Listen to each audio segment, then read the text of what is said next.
ආයිබෝවන් අපේ YouTube channel එකට ඔයාව සාදරයෙන් පිළිගන්නවා. ඉතින් අද අපි කියලා දෙන ඔයාට Excel එක වැඩ කරද්දී අනිවාර්යයෙන්ම ඕන වෙන formulas සහ functions ගැන. සමහර විට ඔයාට job interview එකක් නැත්නම් test එකක් තියෙනවා ඇති. එහෙමත් නැත්නම් ඔයා Excel functions ගැන ඉක්මනට ඒ වගේම හරියටම ඉගෙන ගන්න තැනක් හොයනවා ඇති. ඔයා මේ ඇවිත් තියෙන්නේ හරිම තැනට. අපි මේ වීඩියෝ එකේදී බේසික් ෆෝමියුලා එකෙන් පටන් අරන් ඔයාව ෆන්ක්ෂන්ස් ගැන ප්‍රෝ ලෙවල් එකට අරගෙන යනවා.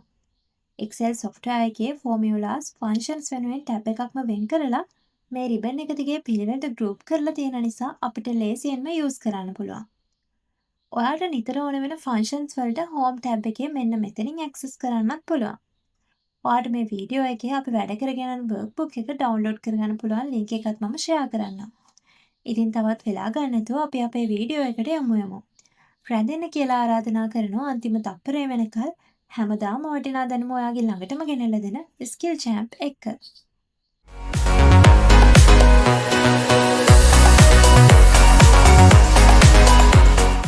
හරි යාළුවනේ. අපි මුලින්ම කතා කරමු Excel ෆෝමියුලා එකක් හරහා අපේ බේසික් ඇරිත්මැටික් ඔපරේෂන්ස්. එහෙමත් නැත්නම් මේ සරල ගණිත කර්ම කරගන්නේ කොහොමද කියලා. අපි මුලින්ම එකතු කිරීමෙන් පටන් ගමු. 1 1 එකතු කරාම කීයද? කවුරුත් දන්නවනේ 2යි. අපි ඒකට ෆෝමියුලා එකක් ලියමු. ෆෝමියුලා එකක් හරි ෆන්ක්ෂන් එකක් හරි පටන් ගන්නේ equal sign එකේ නිසා මම ලියනවා equal 1 + 1. දැන් enter කී එක ප්‍රෙස් කරා. හරි. අපිට උත්තරේ හරියට ආවා. අපි ඒකම සෙල් වල ඉන්ක්ලූඩ් කරලා තියෙන මෙන්න මේ values සරහා එකතු කරගන්නේ කොහොමද කියලා බලමු. හරි. මගේ E5 F5 සෙල් දෙකේ එක තියෙන හින්දා මම ලියනවා equal E5 + F5 කියලා. ඒ විදිහටත් මට උත්තරේ ගන්න පුළුවන්. අපි දැන් 4න් 2ක් අඩු කරලා බලමු. equal 4 - 2. කලින් විදිහටම මගේ සෙල් E6 එකේ තියෙනවා 4, F6 එකේ තියෙනවා 2. එතකොට මම ලියනවා E6 - F6. හරි. උත්තරේ එනවා 2යි කියලා. මම මේ විදිහටම ගුණ කිරීමයි බෙදීමයි කරන්නම්. equal 5 ගුණ කිරීම 6 ගුණ කරනකොට අපි x සිම්බල් එක පාවිච්චි කරන්නේ නැහැ. ඒ වෙනුවට මේ පොඩි තරුවක් වගේ තියෙන asterisk සිම්බල් එක තමයි පාවිච්චි කරන්නේ. හරි මම මෙතන ලියනවා ඒත් උත්තරේ එනවා හරියට 30යි කියලා. මෙතන මම 10 බෙදීම 2 උත්තරේ අරගන්නවා. Excel වල බෙදීමට use කරන්නේ backslash symbol එක. මම cell address use කරලත් බෙදීම කරන්නම්. හරි. අපි දැන් එකෙක් ගණිත කර්ම වලට ෆෝමියුලා දෙවිදියකට ලිව්වනේ. hard coded values විදියටයි cell addresses use කරලායි. මෙතන ප්‍රධාන හේතු දෙකක් උඩ hard coded values පාවිච්චි කරලා formulas ලියනවට වඩා cell address වලින් formula ලියන එකේ වාසි තියෙනවා අපිට. ඔයා දකින්න ඇති ෆෝමියුලා එක සම්පූර්ණයෙන්ම ලියන වෙනුවට අවශ්‍ය සෙල් උඩ ක්ලික් කරාම සෙල් ඇඩ්‍රස් එක හරහා values ෆෝමියුලා එකට හරි ලේසියෙන් ඇඩ් කරගන්න පුළුවන්. වැදගත්ම දේ තමයි ඔයා මේ number 1 number 2 values මෙන්න මේ විදිහට change කරනකොට අපේ hard coded formulas update වෙන්නේ නැහැ. ඒ වුණාට සෙල් ඇඩ්‍රස් වලින් ලියපු මෙන්න මේ formulas වල answers update වෙනවා ඔයාට පේනවා ඇති. හරි මේ ෂීට් එක වැඩ ඉවරයි. අපි දැන් ඊළඟ ෂීට් එකට යමු. මීට වඩා ඇඩ්වාන්ස් වැඩ ටිකක් ඉගෙන ගන්න. හරි මම ඔයාලට මේ ෂීට් එකෙන් ගෙනල්ලා තියෙනවා Champ Spices කම්පැනි එකේ ස්ටාෆ් එකේ විස්තර ටිකක්. අපි මෙයාලට කියවන සැලරි වල මුළු එකතුව අරගමු. ඒකට මම යූස් කරනවා sum function එක. මම මෙන්න මේ විදිහට ටයිප් කරගන්නවා. ඔයාලට කැමති නම් cell 1 by 1 ක්ලික් කරලා දෙන්නත් පුළුවන් මේ ෆන්ක්ෂන් එකට. ඒත් ඊට වඩා ලේසියෙන් මෙන්න මේ මුළු සෙල් රේන්ජ් එකම ආගියුමන්ට් විදියට දෙන්නත් පුළුවන්. ෆන්ක්ෂන් ක්‍රියාත්මක කරන්න මේ බ්‍රැකට් ඇතුලේ දෙන්න ඕනේ ඉන්පුට්ස් වලට තමයි ආගියුමන්ට්ස් කියලා කියන්නේ. අපි ඒ ගමන්ම මේ min max average කියන ෆන්ක්ෂන් තුන ගැනත් කතා කරමු. ෆන්ක්ෂන් වල නමේම තියෙනවනේ ඒ වගේ අපිට කරගන්න පුළුවන් දේ මොකක්ද කියලා. හරි මම මේ ෆන්ක්ෂන්ස් ඇඩ් කරගන්නවා කම්පැනි ස්ටාෆ් එකට ගෙවන මිනිමම් මැක්සිමම් සැලරිස් ඒ වගේම සැලරි වල ඇවරේජ් එක මොකක්ද කියලා බලාගන්න. මම සම් ෆන්ක්ෂන් එකේ දීපු ඩේටා රේන්ජ් එකමයි දෙන්නේ. හරි අපේ රේන්ජ් එකේ මිනිමම් සැලරි එකයි මැක්සිමම් සැලරි එකයි චේන්ජ් කරලා බලමු ෆන්ක්ෂන් වල අවුට්පුට් චේන්ජ් වෙනවද කියලා බලන්න. දැන් ඔයාලට පේනවා මිනිමම් and maximum values හරියටම චේන්ජ් වුණා. ඒ වගේම ඇවරේජ් එකත් වෙනස් වුණා කියලා. ඉතින් ඔයා ලොකු ඩේටා සෙට් එකක් වැඩ කරද්දී හරි ලේසියෙන් මිනිමම් මැක්සිමම් ඒ වගේම ඇවරේජ් වැලියුස් හොයාගන්න පුළුවන් මේ ෆන්ක්ෂන් වල උදව්වෙන්. දැන් අපි මේ count A ෆන්ක්ෂන් ගැන බලමු. මේ කවුන්ට් ෆන්ක්ෂන් එකෙන් කරන්නේ ඔයා දෙන රේන්ජ් එකක නියුමරිකල් වැලියුස් තියෙන සෙල්ස්. ඒ කියන්නේ ඉලක්කම් තියෙන සෙල්ස් කීයක් තියෙනවද කියලා කවුන්ට් කරලා දෙන එක. අපේ ටීම් එකේ 10 ඉන්නේ. එතකොට මම බලනවා මේ සෙල් රේන්ජ් එක දුන්නම 10 කියලා රිටර්න් කරනවද කියලා මේ ෆන්ක්ෂන් එකෙන්. අපි කවුන්ටේ ෆන්ක්ෂන් එකටත් මේ රේන්ජ් එකම දීලා බලමු මොකද්ද වෙන්නේ කියලා. අපිට කලින් කවුන්ට් එකමයි නේද ආවේ. එහෙනම් මොකද්ද මේ ෆන්ක්ෂන් දෙකේ වෙනස? ඒක බලන්න මම මේ ෆන්ක්ෂන් දෙකම පැරාමීටර්ස් විදියට A2 G11 කියන රේන්ජ් එක දීලා බලනවා. එයාලා රිටර්න් කරන්නේ මොනවද කියලා බලන්න. ඔයාලට පේනවා මෙතන මේ ඔක්කොම සෙල් කවුන්ට් එක 70ක් තියෙනවා. කවුන්ට් ෆන්ක්ෂන් එකෙන් රිටර්න් කරන්නේ 10යි. හැබැයි කවුන්ට් A ෆන්ක්ෂන් එකෙන් 60ක් දෙනවා. මොකද්ද මේ වෙනස? මෙතන සෙල් කවුන්ට් එක 70ක් වුණාට නියුමරිකල් වැලියුස් තියෙන සෙල් තියෙන 10යිනේ. ඒක නිසා තමයි කවුන්ට් ෆන්ක්ෂන් එකෙන් 10ක් කියලා පෙන්වන්නේ. ඒ වගේම අපි ඉන්පුට් කරපු රේන්ජ් එකේ තියෙන empty cell 10ක් අඩු වෙලා තමයි count a function එකෙන් පෙන්වන්නේ. මොකද එයා input cell range එකේ empty නැති cell count එක. ඒ කියන්නේ මොනවා හරි data එකක් enter වෙලා තියෙන cell count එක තමයි output එක විදියට දෙන්නේ. අපි ඊළඟට බලමු මේ if, count if, sum if කියන function use කරන්නේ කොහොමද කියලා. මේ ෆන්ක්ෂන් තුනෙම තියෙන පොදු දෙයක් තමයි ඔයා දෙන තර්කයක්. එහෙමත් නැත්නම් ලොජික් එකක් එක්ක තමයි වැඩ කරන්නේ. හරි. මම ලොජික් එකක් දාලා if ෆන්ක්ෂන් එකක් ලියනවා. මෙතන එම්ප්ලොයි කවුන්ට් එක 10ට වඩා වැඩිද අඩුද බලන්න. if ෆන්ක්ෂන් එකට අපි ආගමන්ට් තුනක් දෙන්න ඕනේ. පළවෙනි එක තමයි අපේ ලොජික් එක. අනිත් දෙක තමයි ලොජික් එක හරි නම් හරි වැරදි නම් හරි රිටර්න් කරන්න ඕනේ රිසල්ට් දෙක. මං කවුන්ට් ෆන්ක්ෂන් එකේ අවුට්පුට් එක විදියට කලින් එම්ප්ලොයි කවුන්ට් එක ගත්තනේ. ඒ නිසා මම equal if කියලා ටයිප් කරගෙන බ්‍රැකට් ඇතුලේ ලොජික් එක ලියනවා L6 විශාලයි 10 කියලා. ඊට පස්සේ කොමා එකකින් වෙන් කළා ලොජික් එක හරි නම් yes කියලාත් වැරදි නම් මෙන්න මේ විදිහට no කියලාත් රිටර්න් කරන විදියට ටයිප් කරගන්නවා. අපිට රිසල්ට් එක ඇවිල්ලා තියෙනවා no කියලා. මොකද L6 එකේ වැලියු එක 10ට සමාන මිස 10ට වඩා වැඩි නැති නිසා. ඔයාලට මම පොඩි ටිප් එකක් කියන්නද? ටෙක්ස්ට් එකක් ෆන්ක්ෂන් එකකට ඇතුළත් කරන හැම වෙලාවකම ඒවා ඉන්වර්ටඩ් කොමාස් එහෙම නැත්නම් පෙරලි කොමාස් විතර තමයි ඇතුළත් කරගන්න ඕනේ. එතකොට තමයි ආයෙක ටෙක්ස්ට් එකක් විදිහට අඳුරගන්නේ. ඊළඟට අපි count if ෆන්ක්ෂන් එක බලමු. මේකෙන් කෙරෙන්නේ ඔයා දෙන සෙල් රේන්ජ් එකක ඔයා දෙන කන්ඩිෂන් එකක් සපුරාලන සෙල් ගණන රිටර්න් කරන එක. අපේ කම්පැනි එකේ ෆයිනෑන්ස් ඩිපාර්ට්මන්ට් එකේ එම්ප්ලොයිස්ලා 3 දෙනෙක් ඉන්නවා. ඔයාලට පේනවා ඇති. අපි count if ෆන්ක්ෂන් එක පාවිච්චි කරලා ඒ අවුට්පුට් එක අරගමු. මම ලියනවා equal count if බ්‍රැකට් එක ඇතුලේ අපේ රේන්ජ් එක C2 to C11 කියලා. ඊට පස්සේ ක්‍රයිටීරියා එක ෆයිනෑන්ස් කියන එක C2 සෙල් එකේ තියෙන එක ඔයාලට කෙලින්ම සිලෙක්ට් කරගන්න පුළුවන්. කැමති නම් ටෙක්ස්ට් එකක් විදිහට දෙන්න පුළුවන්. හරි. අපි රිටර්න් කරලා තියෙනවා 3යි කියලා. ඒ කියන්නේ අපි ෆෝමියුලා එක නිවැරදිව ඇප්ලයි කරලා තියෙනවා.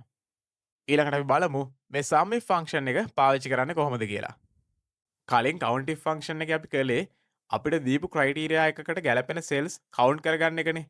මේකෙදිත් ඒ විදිහටම ක්‍රයිටීරියා එකක් සම්පූර්ණ කරන සෙල් වලට අදාළ සම් එක ගන්න පුළුවන්.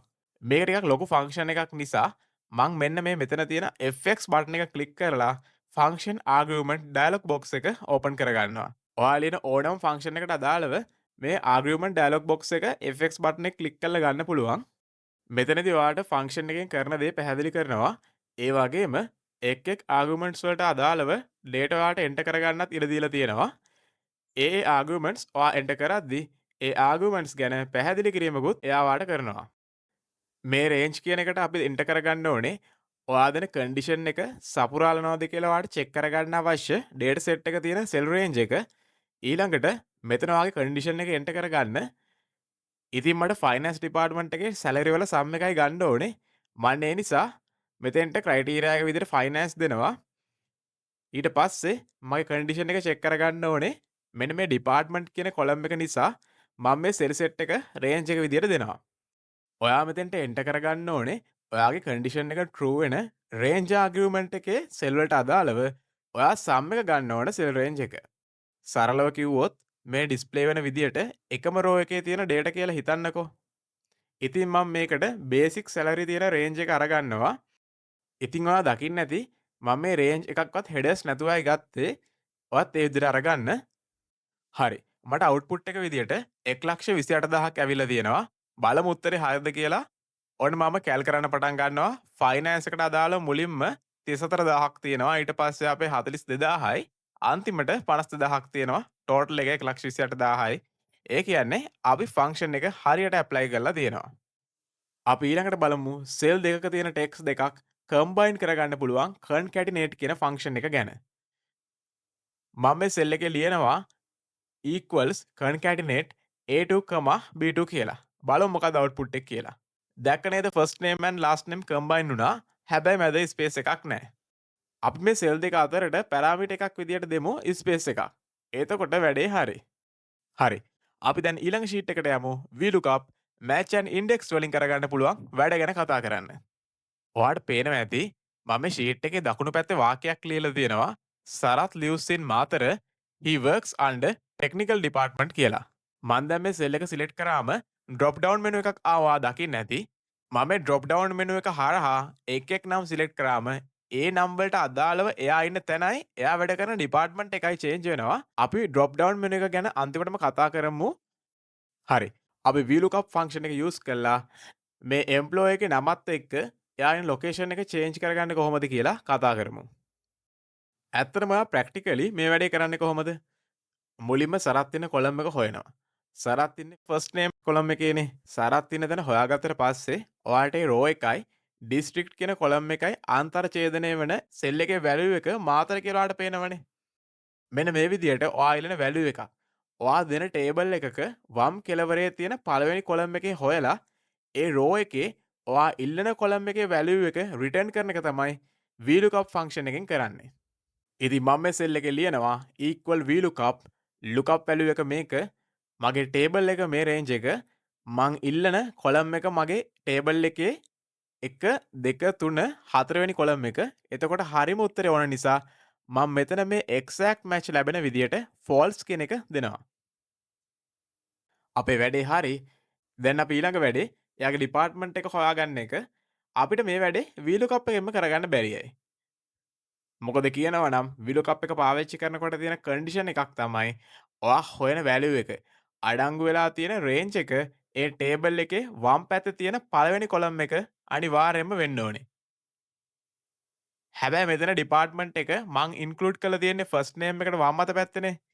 ඒ නිසා වැලියු එක හොයන කොලම් එක අපේ ටේබල් එකේ වම් අත පැත්තේ තියෙන ෆස්ට් කොලම් එක වෙන්නේ නැහැ. ඒ නිසා මේ වෙලාවේ VLOOKUP ඇප්ලයි කරන්න බෑ. ඔයාට දැන් තේරෙනවා ඇති මං කලින් VLOOKUP එක ඇප්ලයි කරද්දී මේ ටේබල් එකෙන් එක කොටසක් විතරක් ගත්තේ ඇයි කියලා. VLOOKUP එකෙන් කරන වැඩේ නොකරන වැඩේ මෙන්න මේ match and index කියන ෆන්ක්ෂන් දෙක පාවිච්චි කරලා කරන විදිය අපි දැන් කතා කරමු. මුලින්ම අපි first name column එකෙන් match ෆන්ක්ෂන් එක යූස් කරලා මේ නම තියෙන row එක හොයාගන්නවා මොකක්ද කියලා. මම ලියනවා equal match කියලා lookup value එක අපේ සරත්නේ. ඊට පස්සේ lookup array එක මොකද්ද? අපි හොයන first name range එක. මට හරියටම row එක ඕන නිසා මම 0 දීලා exact match එකක් ගන්නවා. උත්තරේ හරිද? උත්තරේ හරි. සරත් ඉන්නේ අපේ 6 වෙනි row එකේ. දැන් ඔයා මොකද්ද කරන්න ඕනේ? සරත්ගේ ඩිපාර්ට්මන්ට් එක බලන්න ඕනේ. ඩිපාර්ට්මන්ට් කොලම් එකේ. අපි මේ ඉන්ඩෙක්ස් ෆන්ක්ෂන් එක පාවිච්චි කරලා එක කරමු. ඉන්ඩෙක්ස් ෆන්ක්ෂන් එකෙන් කරන්නේ ඔයා දෙන ඩේටා රේන්ජ් එක ඔයා දෙන රෝ නම්බර් එකයි කොලම් නම්බර් එකයි ඉන්ටර්සෙක්ට් වෙන සෙල් එකේ කන්ටෙන්ට් එක රිටර්න් කරන එක. ඉතින් මම මේ හෙඩර්ස් නැතුව ටේබල් එකේ ඩේටා සිලෙක්ට් කරගන්නවා. අපි දැනටමත් රෝ නම්බර් එක දන්නවනේ. අපේ ටේබල් එකේ ඩිපාර්ට්මන්ට් කොලම් එක තියෙන දෙවෙනියට. ඒක නිසා මම කොලම් එක විදියට 2 දෙනවා. හරි. සරත් වැඩ කරන්නේ ටෙක්නිකල් ඩිපාර්ට්මන්ට් එකේ. මන් දැන් මේ match and index functions combine කරලා ලියනවා. මම ඒක කරන්නේ කොහොමද? මම මේ index function එකේ row කියන තැනට මෙන්න මේ equal symbol එක නැතුව match function එකේ ඉතුරු කොටස එකතු කරලා බලනවා. මෙන්න මේ විදිහට ඔයාලට පුළුවන් VLOOKUP function එකට එහා ගියපු දේවල් මේ match and index functions දෙක combine කරලා කරගන්න. ඔයාලට කැමති නම් මෙතන VLOOKUP function එකත් පාවිච්චි කරන්න පුළුවන්. අපේ first column එක විදියට first name එක ගෙනල්ලා. හැබැයි කොලම් මාරු කරන එක ටිකක් කරදරයි ලොකු ඩේටා ප්‍රමාණය තියෙද්දි සමහර වෙලාවල් වලදී කොලම් මාරු කරන්න බැරි අවස්ථා හැමත් ඔයාට එන්න පුළුවනි.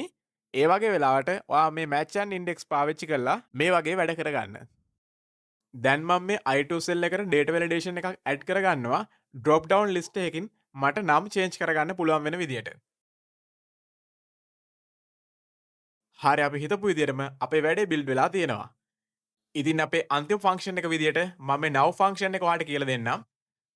මම ටයිප් කරනවා equal now කියලා arguments ඉල්ලන්නේ නැහැ මේකට. ඔයාලට පේනවා අද දවසයි දැන් මේ ටියුටෝරියල් එක කරන වෙලාවයි. ගොඩක් ස්තුතියි වීඩියෝ එක ඉවර වෙනකල් අපි එක්ක රැඳිලා ඉඳපු ඔයාට. මේ වීඩියෝ එකෙන් ඔයා මොන හරි ඉගෙන ගත්තා නම් වීඩියෝ එකට ලයික් එකක් දාලා සබ්ස්ක්‍රයිබ් කරන්න කියලා ආදරෙන් පුංචි මතක් කිරීමක් කරනවා. ඒ වගේම ඔයා Excel ගැන ඉගෙන ගන්න කැමති දේවල් සහ අපේ වීඩියෝ එකේ අඩුපාඩු මොන හරි තියෙනවා නම් කමෙන්ට් එකක් දාගෙන යන ගමන් වීඩියෝ එක යාළුවන්ට ෂෙයා කරන්න කියලාත් ඉල්ලනවා. එහෙනම් ඉක්මනටම ඊළඟ වීඩියෝ එකේදී අපි හම්බ වෙමු. Goodbye.